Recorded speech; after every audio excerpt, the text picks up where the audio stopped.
Reels талдау. Әр шығарылымда 10 Reels'қа разбор жасаймын. Көп қаралым жинауға кедергі болып тұрған қателерді көрсетемін. Және оларды қалай дұрыстау керектігін толықтай түсіндіремін. Мүмкін сен, көрермен, көп қаралым жинай алмай жүрсің. Себебі бүгін талдайтын Reels'тардағы қателіктер сенің де видеода бар. Сіздермен Елдос Сансызбаев, біз бастаймыз.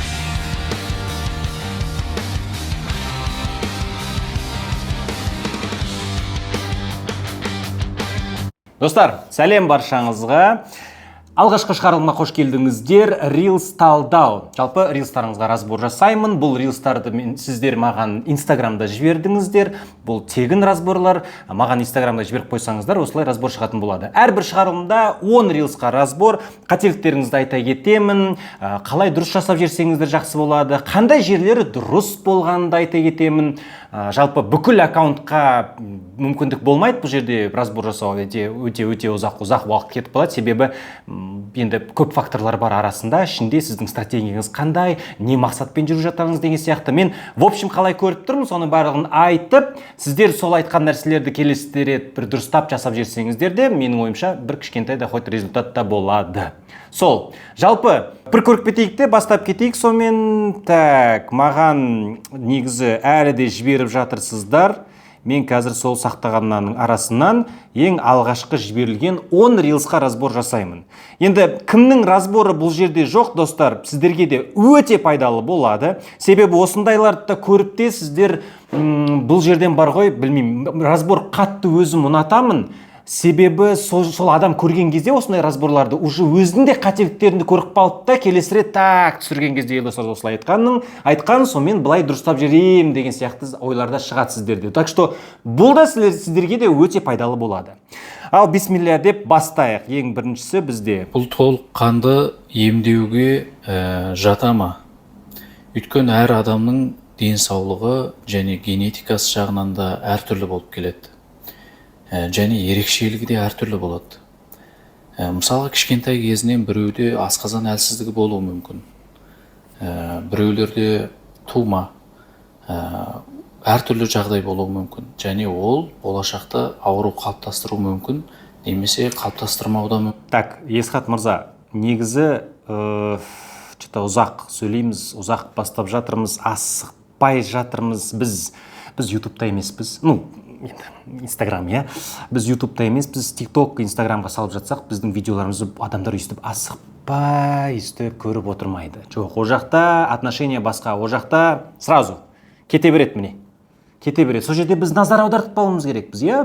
Мен әрқашан айтатын, назар аудартуымыз керек. Адам алғашқы 3 секундтың ішінде ми көріп тұрған кезде қабылдайды және сразу шешімге келеді. Мен көрем бар қарай, көрмеймін ба, керек па, керек емес па деп. Сол үшін мен даже басынан қайтаран қойсам да, пока түсінбей жатырмын. Бұл толыққанды емдеуге жата ма? Толыққанды емдеуге жата. Бұл толыққанды емдеуге жата ма деген енді. Өйткені әр адамның денсаулығы және генетикасы жағынан да әртүрлі болып келеді. Және ерекшелігі де әртүрлі болады. Мысалы, кішкентай кезінен біреуде асқазан әлсіздігі болуы мүмкін. Біреулерде тума, әртүрлі жағдай болуы мүмкін. Және ол болашақта ауру қалыптастыруы мүмкін, немесе қалыптастырмауы да мүмкін. Солай әлсіздік күйі егер жалғаса берсе, былай айтайын, біз бар ғой, Есхат мырза, біз анандай неге жетеміз ғой? 100 000 оқырманға жетеміз ғой. Сонда бізде үлкен бір фан база уже шығады ғой. Сол, Есхат не айтады екен осы туралы? Есхатты тыңдайықшы, Есхат не айтады деген кезде, сол кезде асықпай түсіндіріп айтуға болады. Бұл жерде қатты созып жатырмыз. Мен байқадым. Жалпы адамның денсаулығы адамды ешқашан алдамайды. Негізі молодецсіз, что вообще түсіріп жатырсыз. Вообще ештеңкеге қарамай, асықпай сөйлеп салып жатырсыз. Бір ғана видео емес солай. Салып жатырсыз, бірақ динамика қосу керек. Жылдам кішкене сөйлеп, бірден бастап. Бұнаны бар ғой, сіз, кажется, енді камераны қосасыз да, походу айтам деп жатырсыз. Менің ойымша бұл жерде структураны түсіну керек. Басында не деп айтамын, қалай назар аударып жүремін, сосын мына жағын айтып жүремін, сосын былай аяқтаймын. Соның барлығы сізде бір жерде жазылып тұрса, вообще күшті болушы еді. Сол, япинг контенттің бұл қазіргі кезде шетелде айтылып жатқан бір контенттің түрінің бірі күшті, бірақ бұл жерде де жылдам сөйлеп, түсіндіріп айту керек, анандай болмау керекші. Мысалы мен түсіндіріп жатсам, осы 3 секундтың ішінде видеоның вот разбор, вот даже вот не назар аудартып қалсақ деп айтсам, мені барлығы өткізіп жібереді. Мені барлығы өткізіп жібереді. Жоқ, сол үшін мен айтам, 3 секундтың ішінде бастапқыда назар аударту өте маңызды. Себебі деп динамика қосыңыз динамика. Дәрігер болып Қытай медицинасы жаңағы тақырыпты да кішкене түсінбедім. Қазір кішкентай балалардың түнде сейіп қоюы энурез дейміз ғой. Энурез дегенді көпсі білмейді не екенін. Қазір көп адамдар, көп кісілерде тамақтан кейін ұйқы келу болады екен. Бұл неге деген сұраққа бір жауап берейік. Опять структура бойынша кішкене назар аудартып, бірден жылдам жеткізіп, ақпаратты сөйлеп, сомен основной часть осы, сосын мынау деген сияқты жеткізу керек. Сіз Қытай медицина бойынша да уже қарапайым тақырыптарды таңдасаңыз, көп қаралым жинайтын. Мысалы, даже қарапайым жөтел туралы, қарапайым баланың да қозғаватсыз ғой, там бір жері, мына жері ауырып қалды, осы жері там жазда, қазіргі кезде вот микроб анау көп, сонда естідік.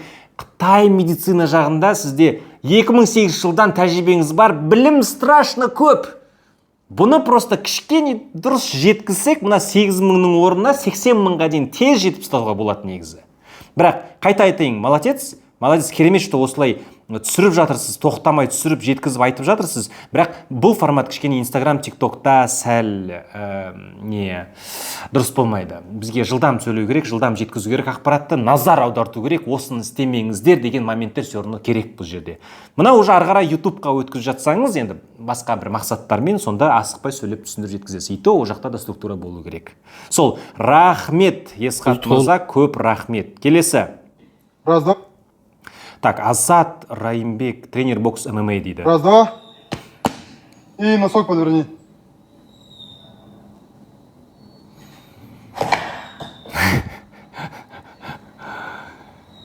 Орысшаны тікелей түсінетін досың дейді. Аше, Азат мырза, сізде байқадым, мен сізде енді нелер көп шанындай әзіл форматта ойын сауық өте көп. Керек емес, достар, ойын сауық керек емес. Ойын сауық, кейде адамдар бар ғой, ойын сауық форматында видеоны салады, салғаннан кейін ойында қалып қалады. Мен рилс салдым.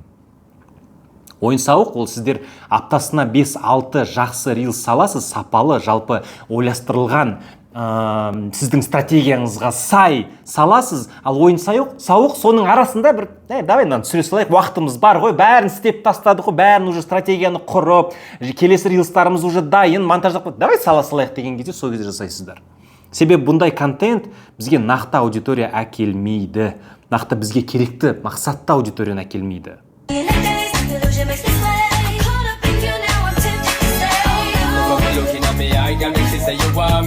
Тоже вот ойын сауық. Қазақта сен өзіңе тиеді деген сияқты сөздерді өздері айтып қаламыз. Қойдан жуас қалыппыз ғой, қой аузынан шық. Тоже сізді ашып жатқан жоқ. Азат мырза, сіздің сөйлеуіңіз керек. Вот мына жерде мысалы джеб соққысындағы 3 қателік. Вот осы керек.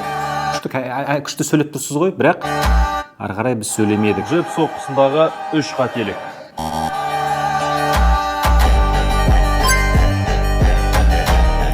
Вот түсіндірмейсіз ба? Түсіндіріңіз. И то просто джеб соққысындағы 3 қателік дегенімен ұмытпаңыз, сізді енді жалпы біз көп қаралым жинайын деп жатсақ, біз даже боксқа қатты вот мен ертең барамын деген джеб деген білмейтін адамда түсіне кету керек сіздің контентіңізді. Сондай тақырыпты таңдап жатсаңыз, сондай бір мазмұнды, сондай идеяны таңдап жатсаңыз, шанс бізде көтеріледі қаралым жинауға. Сол үшін біз мысалы даже қарапайым, например, вот мына жерде не болды бар ғой? Күшті болды қазір.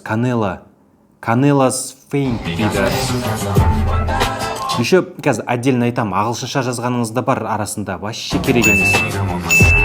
Вот осыны түсіндірсеңіз, вот қазақша жаңа сөйледіңіз ғой, енді мақсатты аудиторияңыз қазақша немесе орысша сөйлейтін болып жатса, сол орысша болсын қазақша түсіндірсеңіз, Canelaның өте кіммен бой болды жаңа неде видеода қазір. Білмеймін, осы жерде осындай бір өте знаменитый бір панч бар, вот соны қалай жасаймыз, қазір көрсетемін. Все, жиги қазір көрсетемін. Міне, осылай тұрасыздар. Түсіндіру керек мына жақта. Так, мына музыканы өшіріп тастау керек еді. Менде қазір YouTube-қа салғаннан кейін мәселе болады. Айтыңыз. Міне, осылай істейді де былай ұрады. Осылай істейді де былай ұрады. И ұрған кезде мынаны ұмытпаңыздар. Сақтап қой жиги, керек болады сендерге деген сияқты. Кетет ары қарай. Міне, Deadly Boxing Combination дейді. Мен музыканы қоспай қояйын. Вот тоже айта кетсек, мынандай бар, удар осылай істелінеді былай. Мына жерге кезде былай қоямыз, сонда былай удар. Ағылшынша жазып қойдық. Біздің мақсатымыз вот 23 мың қаралым жинады. Бір видео вообще мына 1,5 миллион жинап кетті, бірақ мынау зиян болуы мүмкін сізге. Страшный зиян болуы мүмкін. Мен байқасам сізде 13 мың оқырман бар, оны тексеру керек қай жақтікі. Мынау 1,5 миллион қаралым ағылшынша жазылып тұр, бірде сөз орысша немесе қазақша айтылған жоқ. Мына жақта шетелге кетіп қалуы мүмкін, Бразилия деген жаққа кетіп қалуы мүмкін. Сонымен де алгоритм бізде бұзылады. Сол үшін қазақша сөйлеп мынаның барлығын түсіндіріп жеткізіңіз. Вот қаралым бар, значит қызықты адамдар. Лайк қанша мына жерде? Лайк санды алып тастадық. Вашего видео просмотреться на Facebook.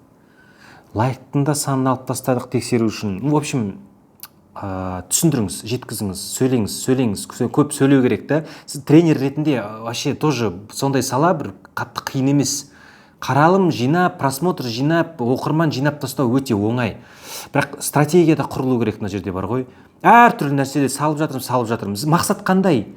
Мақсат сіздің, әрине енді оқушылар келіп, азаттан оқығым келеді деген болу керек қой. Соған стратегия құрылмаған сияқты. Просто кейде, давай мынаны сала тұрайық деген сияқты бар. Сол. Но вообще жігіттер, которые вот тренировка жасап, тренировканы үйрететін, бокс болсын, неше түрлі секциялар түсіріп жатқандар, сендер красавчиктер, себебі көбісі сол жағынан байқаймын, қатты қысылып қалады. Ой, райондағы пацандар не ойлайды, бүйтіп қалады деген сияқты. Бірақ сіз все равно түсіріп жатырсыз. Енді сөйлей бастаңыз. Так, рахмет Азеке, келесі. Құлаққа кіретін әңгіме емес.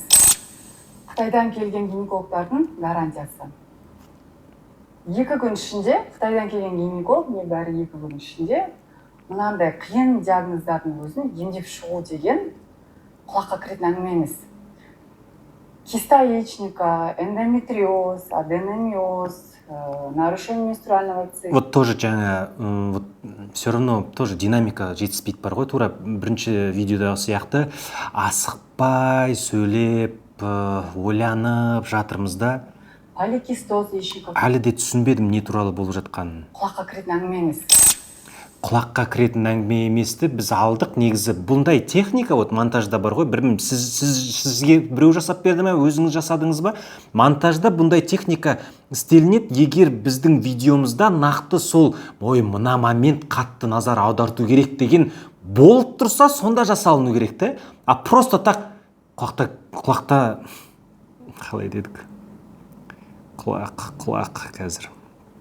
Құлаққа кіретін әңгіме емес. Құлаққа кіретін әңгіме емес деген адам ойбай деп қалмайды бұл жерде. Сол үшін бұл жерде жұмыс істемейді. Қытайдан келген гинекологтардың гарантиясы.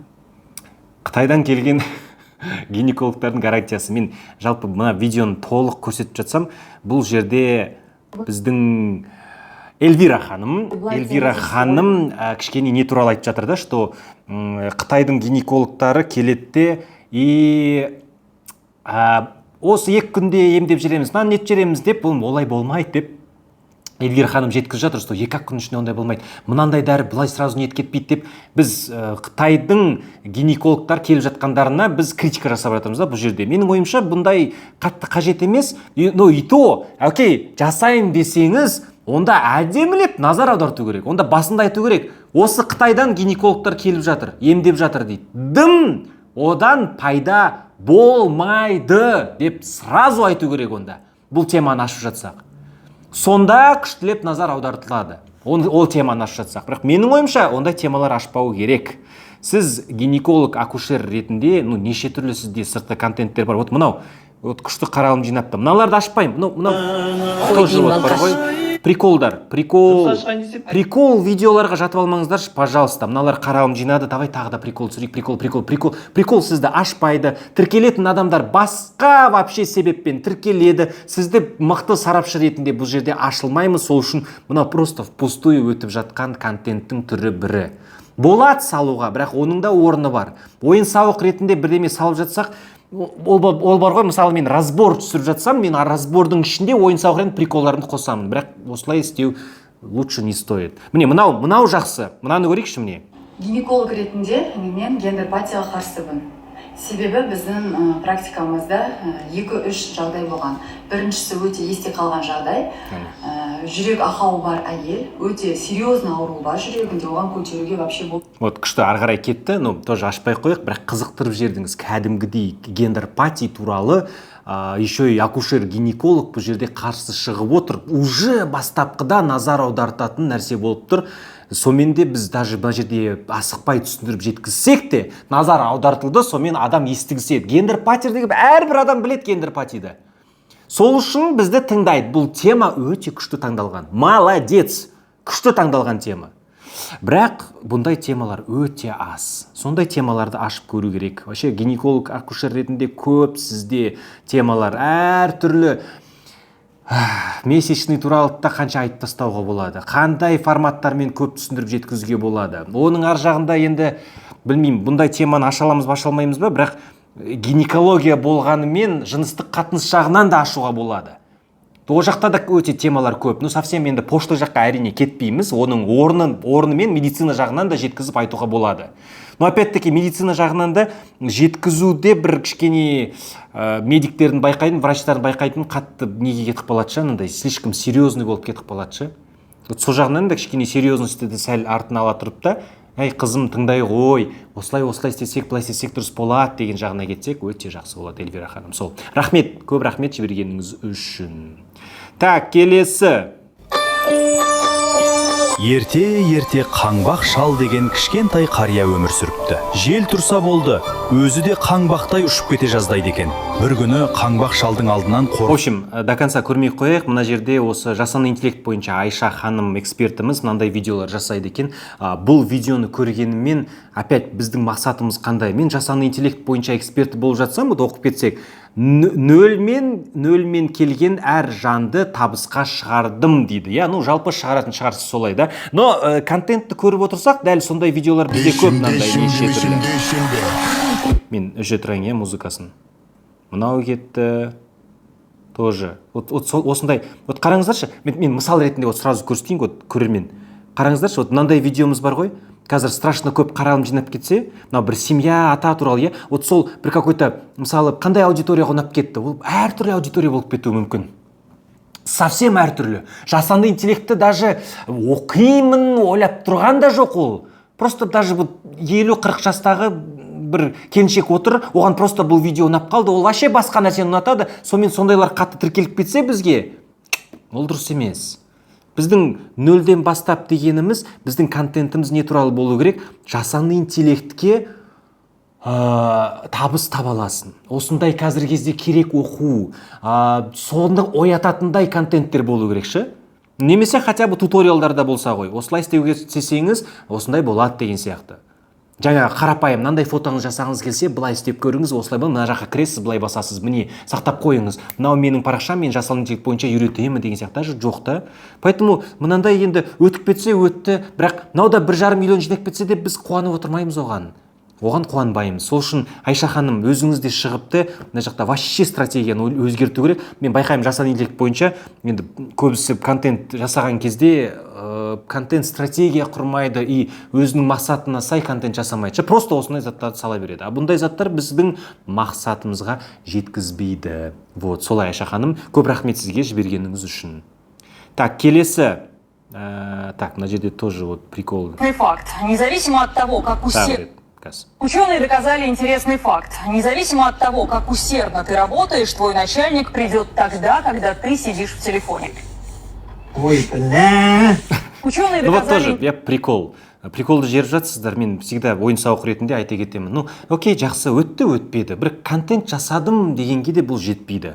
Дом люстр Ақтөбеде, освещение, интерьер. Вот қаншама қызықты контент негізі салуға болады. Люстралар туралы, таңдау туралы, лампочкасын мынандай, андай таңдау, жарық туралы қаншама контент табуға болады. Мынандай жарық дұрыс, мынандай жарық дұрыс емес. Таңдаған кезде интерьерге қалай әдемі болады, көзді ауыртпау үшін дегендерді. Интерьерге люстраны қалай дұрыс таңдаймыз дизайн бойынша да өте көп. Ол туралы бірде сөз жоқ бұл жерде.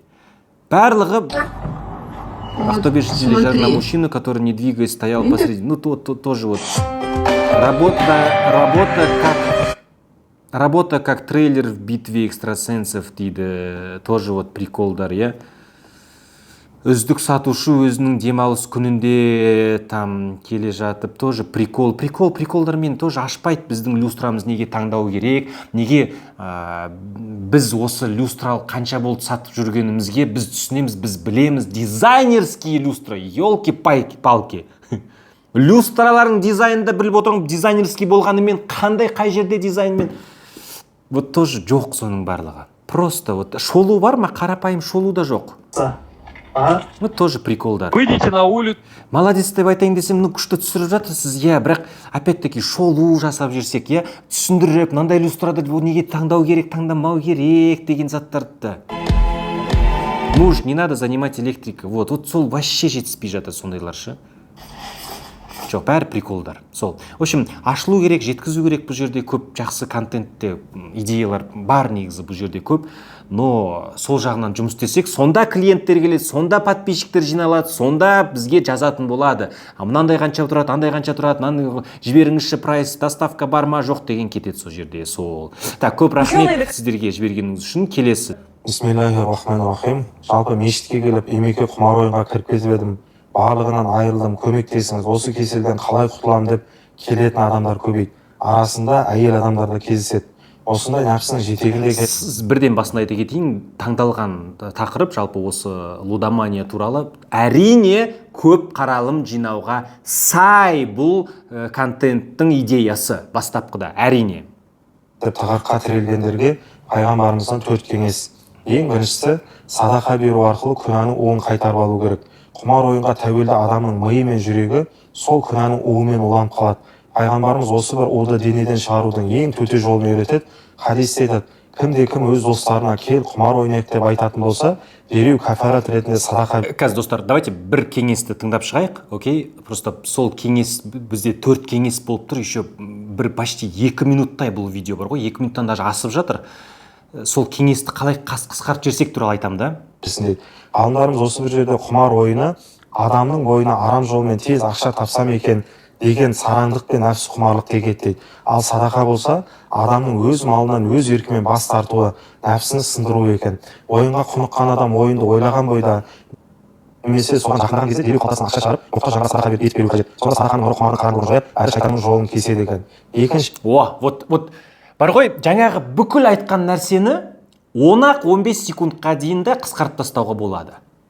Сол үшін опять негізі мен қарап шыққан кезде бұны бар ғой, қарап шыққан кезде ойлағанмын. Почти 3 минут. 3 минут. Кім білген жоқ, негізі Reels 3 минутқа дейін салуға болады, рекомендацияға шығатындай ол болады. 3 минуттан асып жатса, ол уже шықпайды. То есть ол уже просто видео пост ретінде болып қалады. Бірақ бұл жерде біз қысқарта аламыз. Все-таки 3 минут бізге беріп отырса Reels, это не значит, что все 3 минуттың ішінде айта берем деген сияқты емес. Жоқ, все равно Reels'та, TikTok'тамыз, бізде динамик. Бұл жерде асықпай, хадис мынандай бар, осылай айтылған, былай деп ол подкастта сосын айтатын боласыз, асықпай. Бұл жерде біріншісі кеңес, былай, осылай. Хадиста былай айтылған, осылай айтылған. Сол үшін осыны істесеңіздер былай болады. Все. Солай 4 кеңесті айтып тастасақ, мына видеоны 1,5 минутқа дейін біз қысқарта аламыз. Қысқартқаныңызбен бізде динамика кішкене қосылады.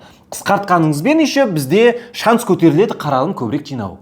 Себебі байқадым менде, Айтжан мырза, сізде қаралым жинағандар да бар арасында. Мысалы, Бисмиллахир-рахманир-рахим.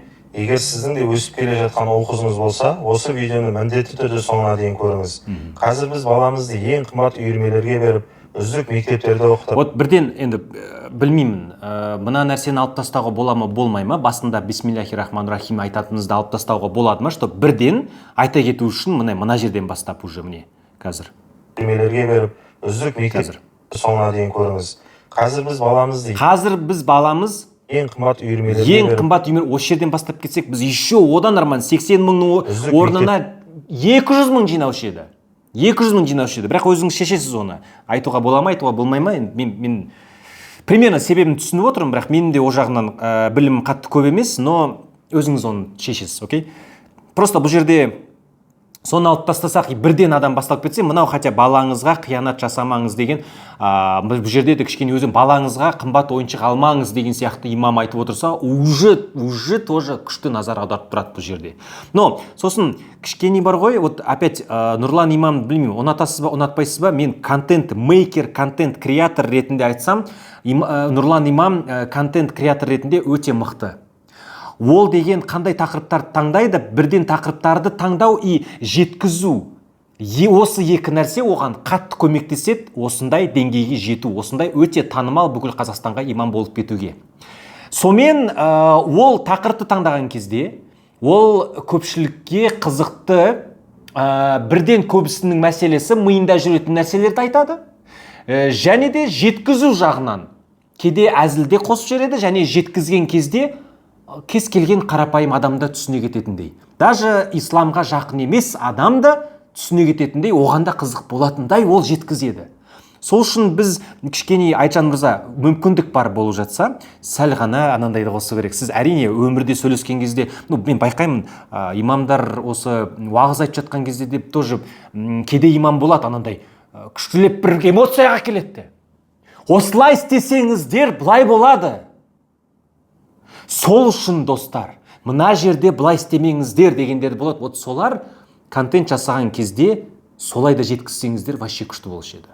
Себебі мен даже жеткізіп жатсам, мысалы, вот сіздің стилистикаңызбен, Айтжан мырза, ни в коем случае мен бұл жерде издеваться етіп жатқан жоқпын, бірақ оқыту, көрсету жағынан мен көрсетіп отырмын. Міне, мысалы, оқытып, тіпті қолына соңғы үлгідегі телефон. Мен мысалы айтып отырсам былай.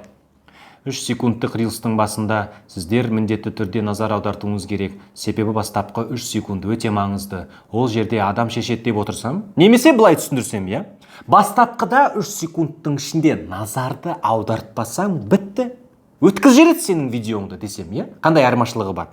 Сізде кішкене өзіңіздің сондай бір болып жатса, қосып жерсек, вообще керемет болушы еді. Вот. Сәттілік тілеймін. Осы екі видеомен сол затты сізге жеткізіп айтайын деген, сол сізге жеткілікті болып тұр. В общем, ары қарай түсіре беріңіз, ары қарай жасай беріңіз. Мен әрине қолдаймын бұндай парақшаларды. Сомен тақырыптарда өте көп қаралым жинайтын, әрбір нәрсе туралы айта беруге де болады бұл жерде. Но жеткізген кезде және назар аударту бойынша кішкене жұмыс істеп жүру керек. Сол. Рахмет. Так, бізде тағы да 4 видео бар. Математикалық сауаттылықта келетін бір есептің түрі ол комбинаторикаға байланысты есеп. Қарайық. Мейірім сөзіндегі әріптердің орнын ауыстырып, қанша сөз? Комбинаторика. Блин, ендер сіздер достар маған видеоны жіберген кезде негізі сіздер неге қаралым жинаған жоқ деген запроспен жібересіздер. Негізі сомен бастапқы сомен қабылдаймын. Мұны жерде Манас мырза негізі түсіндіргеніңіз байқаймын күшті. Міне. Енді көптеген оқушы осы жерде мынандай дүниемен ойлап қалады. Күшті түсіндіресіз, тақтаңыз бар, вообще природаға шық, вообще супер мына жақта. О жағдан керемет, бірақ таңдаған тақырып бұл жерде, таңдалған комбинаторика деген бар ғой, әрине қаралым біз жинамаймыз. Мұның мақсаты қандай? Оқушылар осы моменттерде көп қателік жасайды, соны түсіне кету ме? Окей, оқушылар ғана көреді, сонымен бізге көп қаралым жинауға бізде бұл жерде мақсат жоқ. Біз көп қаралым жинағымыз келсе, біздің алғашқы енді любой видео, кез келген видео салдық па, 100 қаралым жинап жатыр, ол значит рекомендацияға шығып жатыр. Бізге тіркелмеген адам көріп жатыр, бірақ ол 100 адам көріп отырған, ол бірден оқушылар емес. Ол менде арасында болуы мүмкін, ол 70 жастағы апада болуы мүмкін, ол жаңағы 30-40 жастағы келіншек, любой адам болуы мүмкін. Әртүрлі оның несімен, запростарымен, әртүрлі қызығушылығымен. Сол үшін біз комбинаторика деген айтып отырсақ, мен білмеймін мысалы комбинаторика неге. Конечно, мен өткізіп жіберемін. Так, ішінде бізде кішкене қаралым жинаған видеолар бар ма? Вот сіз бар ғой, әрине сіз білетін шығарсыз Евгений дегенді, иә? Евгений, сіз оған тіркелгенсіз. ОБТ Достар, қайырлы күн. ОБТ-да математикадан дәл осындай бір есеп келген екен. 4000 санының неше бөлгіші бар. Осыны бірге шығарып көрейік, өйткені оқушылардың көбісі осы есеппен бір қателесіп жатыр. Вот оқушылар дегенімен сіздің настроеңіз оқушыларға болғанмен ата-аналар қалқып қалды. Ата-аналар көбінесе шешеді, көбінесе сіздің бизнесіңізді шешеді, менің балам қайда барады деп. Вот соларды, әке-аналарды сіз қызықтыруыңыз керек контентпен. Евгенийді көрдіңіз ғой? Ашпай қояйық, Евгенийді білетін шығарсыз, иә? Ол деген ана жақта қандай тақырыптар табап, неше түрлі тақырыптар табады, сол тақырыптар көпшілікке қызықты. Өзің де шешкін келіп кетеді ана жерде. Сол үшін мынандайды беріп отырсыз ба? Мынау просто так қаралым жинаған жоқсың, значит. Мынаны тағы рет түсіріп көресіз де айтасыз. Ал, құрметті ата-аналар, сіздің балаларыңыз бұны шеше алатын шығар, сіздер шеше аласыздар ма? Көріңіздерші деп. Тексеріп көріңіздер өзіңізді. Все, сразу челлендж accepted. Все, давай көрейік. Сол кезде шанс та көтеріледі. Да и вообще тақырыпты таңдаған кезде де, вот Евгенийді даже қарап көріңізші просто. Қандай тақырыптар таңдап жатыр. Математика ретінде бізде совсем оқушыларға арнайы кетіп қалсақ та, бұл бізде совсем нишевый кетіп қаламыз да. А біз сізді көрген кезде, вот мен мысалы сізге Евгенийге, мен сразу Евгенийге по-любому таңдап жатсам, менің балам орыс тілінде оқыса, орыс мектебіне барып жүрсе, мен Евгенийге сразу жазушы едім. Сенде бар ма, там курс не бар сенде? Оқуың бар ма, там сразу жазушы едім. Себебі ол менде миымда қалып қалды. Солай да Манас мырза, сіз де қалып қалыңызшы адамдардың миына. Математика ретінде, не обязательно сразу УБТ. Тұрсын мына жерде УБТ, ниш, дайындау, не сияқты. Бірақ бізде қаралым жинағыңыз етіп жатса, сол контенттің бір түрі. Мынандайды салуға болады. Математикалық сауаттылықта келетін бір есептің түрі ол комбинаторика. Комбинаторика туралы да болады салуға, бірақ оның мақсаты басқа. Стратегияда дұрыс құру керек. Стратегияда құрып та біз көп қаралым жинау, мынау оқырман әкелу, ал мынау оқушыларға арнайы деген заттар болады ішінде.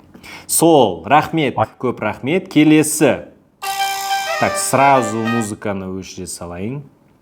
Просто музыкамен. Бұл жерде музыканы қоймайым, себебі YouTube менде мәселе болып қалуы мүмкін бұл жерде авторские правамен. Так. В общем, біз прическа жинап жатырмыз бұл жерде, бірақ мен сразу айтайын бар ғой, негізі Адиса Сержан, Адиса ханым, иә? Адиса ханым, сіз вообще видеода қалай күшті сөйлейсіз? Азиатский внешностьтағы қыздарға қандай прическалар күшті жарасатынын көрсететін болады. Бірінші подписаться етіп алшы, давай. Челкаларыңыз болса, қалдырып қоя салыңыздар. Вдруг керек болып қалады. Керек болмаса артынан жинай саламын. Түсіндіру жағынан эмоция топ керемет болып тұр. Біз кім? Beauty Lifestyle, я қолдан жасалған әшекейлер и UGC кішкене әртүрлі заттар болып жатырмыз. UGC-ді просто так қоса саламыз ғой деймін, типа, если что заказ келіп жатса, если что қабылдай саламын, потому что қолдан жасалған әшекейлер де бізде бар, вообще әртүрлі нәрсе бар екен. Стратегия о жағынан дұрыс құрылу керек, но қайта айтайыншы, сіздің түсіндіргеніңіз күшті, бірақ түсіндіру. Японский парке, японский прическа жасап бармаймыз ба? Кеттік. Мына тарақты соңғы рет қолданамын, уәде беремін. Ертеңгі видеода точно басқа тарақ болады. Мынаны точно ортасынан бөлемін. Айтпауға мен минус болып қалған сияқты, ортасынан бөлемін. Кажется, сіздің микрофоныңыздың микрофон жағы ішіне кетіп қалды ма? Не, солай шығып тұрғаннан да? Мұнда бөлінбеді ма, мен білмеймін.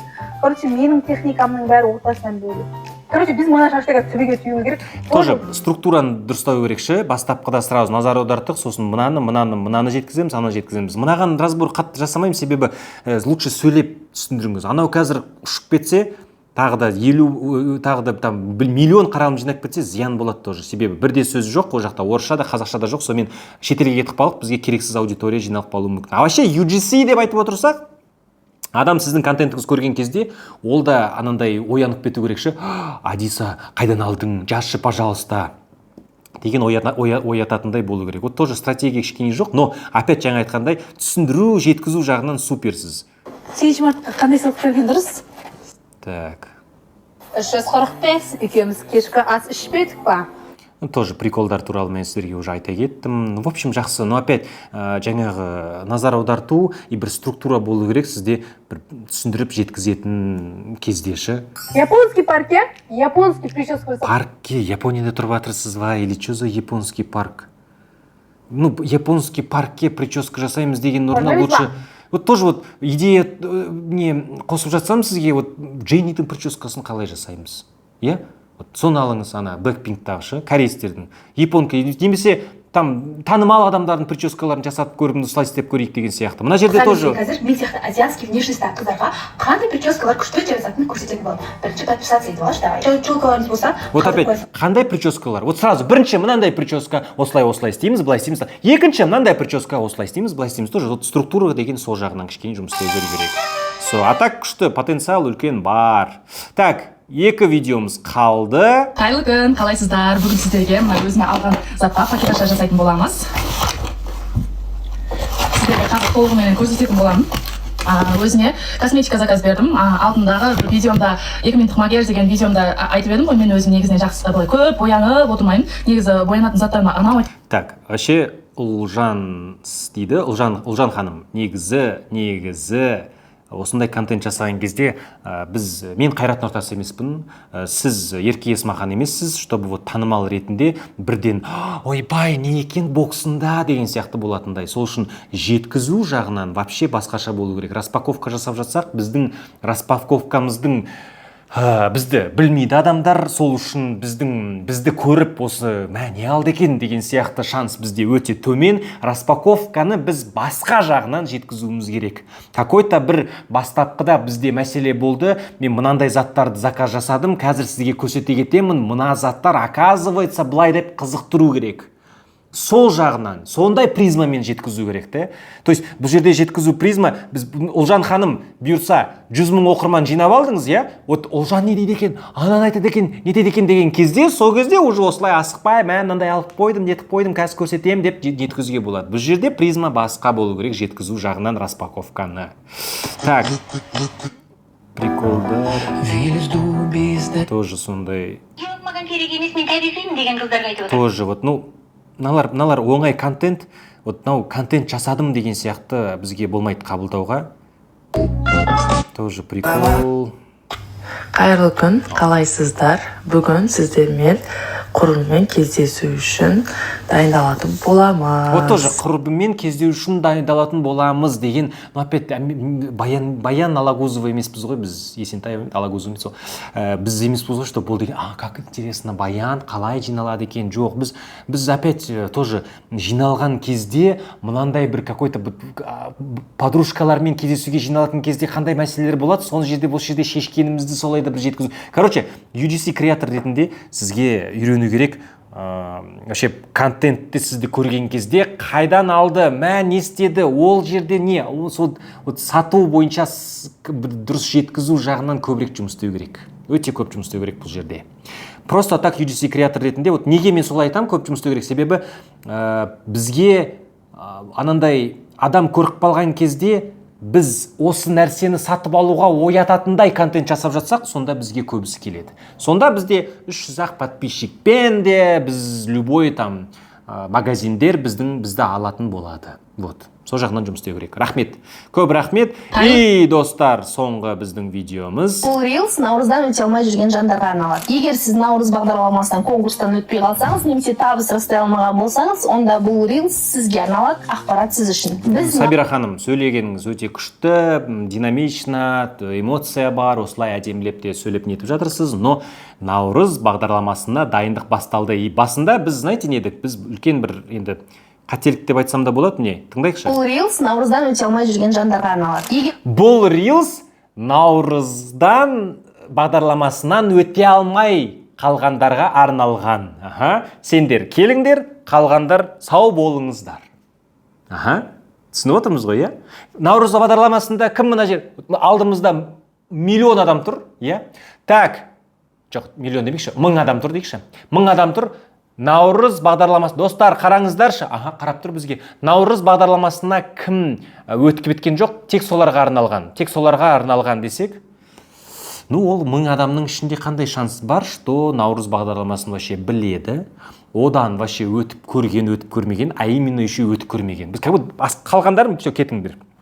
Қарамаңыздар, біздің видеомыз деп тұр. Сол үшін бастапқыда біз уже айтып тастадық, маған көп қарам керек емес. Маған тек кім наурыз бағдарламасы өткен жоқ, келіңіздер деп отырмыз. Себебі бастапқыда жаңағы тоже айттым мен сіздерге, сіздердің запростарыңыз неге көп қаралым жинаған жоқ, әрине бұл себеппен бізде қаралым жинаған жоқ. Вот. Сабира ханым, сіз ипотека, сопровождение бойынша экспертсіз, я? Вот Құрметті оқырмандар, керемет жаңалық. Тағыдай бір ипотекалық бағдарлама іске қосылды. Freedom Bank енді отбасы банкпен нағыз конкурент болып бастады. Freedom Bank кеше ғана көркем ипотекасын іске қосты. Енді сіздер 5%-бен тоже жеткізу жағынан жұмыс істеп жүрсек, жеткізу дегенмен структурасы бар ғой жаңағы.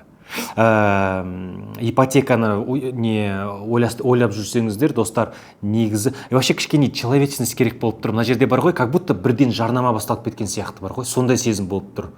Сізге кішкене анандай сапаны төмендетіп, жалпы вот төмендету деген бізде бычыт камераға түсіру емес, былай телефонды алып алып, қыздар емес енді жалпы достар тыңдаңыздаршы, қазір ипотека алайын деп жүргендерге айта кетейін. Қазір, короче, Freedom мен и мынандай банк, екеуі қазір жаңағы не дедік, не істеп жатыр?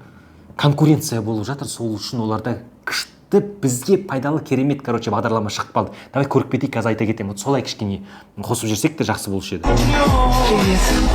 Приколы сразу керек емес, тоже керек емес. Кредитке той істеуге болмайды. Қазақты кедей қылатын той. Мен ойладым, что кішкене разбор болады, бірдеме болады деп, но опять прикол. Но мынандай оқымайды, көрмейді адамды. Тоже оқымайды, көрмейді. Вот, Сабира ханым, не надо мынандай жаптық, өттік, жүйттік қазір, как будто қазір маған что-то пихать ете бастайды деген сияқты сезім болып кетеді. Сол, Сабира ханым, негізі ипотека бойынша неше түрлі все-таки бағдарламаларда бар, салыстырмалы түрде көрсетіңіз, қандай банктер, вообще бағдарлама несие туралы бізге жазған кезде 5% деген айтады, вот сол да алдау екен мысалы. Сонда ашыңыз, қалай бізді алдайды, қандай бізге бір шындықты бізге ашып көрсетіңіз, сондайлар өте көп негізі. Банктердің салыстырмалы түрде де айтыңыз, ипотеканы қай жерден алсақ дұрысырақ болады. Мен 7 банкты қарап шықтым, қазір сіздермен бөлісе кетемін. 7 банкқа сіздер бармай қойыңыздар, мен барлығын зерттеп қарап шықтым. Қазір айтамын. Все. 7 банкты қарастырып, көрсетіп түк қандай процент, қандай неше болады деген сияқты айттық. Да еще сондайды жеткізген кезде де қоса кетейін ғой. Сумманы да қосуға ұмытпаңыз. Просто процент айта салыңыз. Мысалы, 10 миллион, мысалы 20 миллионға квартира алайын деп жатсаңыз, былай шығады. 20 миллионға осылай шығамыз, былай деп шығады, тоже вот күшті. Тақырыптар көп табуға болады, бірақ сөйлеңіз. Күшті сөйлеп жатырсыз. Күшті сөйлейсіз видеода. Но структура керек. Ну и вообще тоже, как всегда, контент стратегия керек. Әр түрлі заттар. Мынаны сала тұрайық. Давай мынаны сала салайық деп. Біз нақты өзіміздің парақшамыз бойынша мақсатымызға жетпейміз, егер әр түрлі заттарды әр түрлі күні сала берсек. Сол. Так, рахмет, көп рахмет. 10 Reels осымен, достар, аяқталды. Келесі шығарылымда тағы да 10 Reels болады. Менде әрқашан оқу ашық. Егер осындай қателіктерді жасамай, бірден өзіңіздің мақсатыңызға бірден жеткізіңіз келсе, менде Инстаграмда, WhatsApp'ым тұр. Жазыңыздар, оқу бойынша толық ақпаратты беремін. Және де, егер осындай разборда сіздерге керек болып жатса, менің Инстаграмым, енді сіздер YouTube'тан кіріп көріп жатсаңыз, ойбай, мен шок боламын. Ой, бісміллә. Сіздер YouTube'тан мені көріп жатсаңыз, менің парақшам не? eldos.san. Кіресіздер, сол жақтан жібересіздер, разборға деп жібере саласыздар, болды. Достар, кім осы жерге дейін қарап бітірді? Мен әрқашан маған өте маңызды сіздердің комментарийіңіз. Мен қарап шықтым, бір пікіріңізбен, кіші пікіріңізбен бөлісе кетіңіздерші. Сол арқылы мен өте үлкен ставка қойғам осы разборларға. Өзім қатты ұнатам разбор жасауға, өте пайдалы деп санаймын. Вообще, даже просто көріп отырғанға кім жіберген жоқ. Сонымен осы жерге дейін өтіп көрсең видеоны жазып жүрші комментарийге. Күтетін болам сенің комментарийіңді. Сол комментарий көріп менде шабыт та оянады, тағы да осындай разбор жасауға. Сол. Баршаңызға рахмет. Бірінші шығарылым осындай. Келесі шығарылымда көріскенше сау болыңыздар.